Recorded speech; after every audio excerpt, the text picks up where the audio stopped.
amekamatwa na anahojiwa kwa kina mtu ambaye amefahamika kwa jina la Frey Edward Kosei mwenye umri wa miaka 51.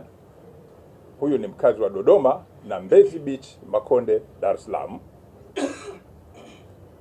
Huyu amekamatwa kufuatia chapisho lake la vitisho dhidi ya Padri Charles Kitima, ambalo kwa mujibu wa ufuatiliaji alilitoa na kulichapisha mitandaoni siku chache kabla ya kutokea kwa tukio ambalo lilimhusisha Padri Kitima.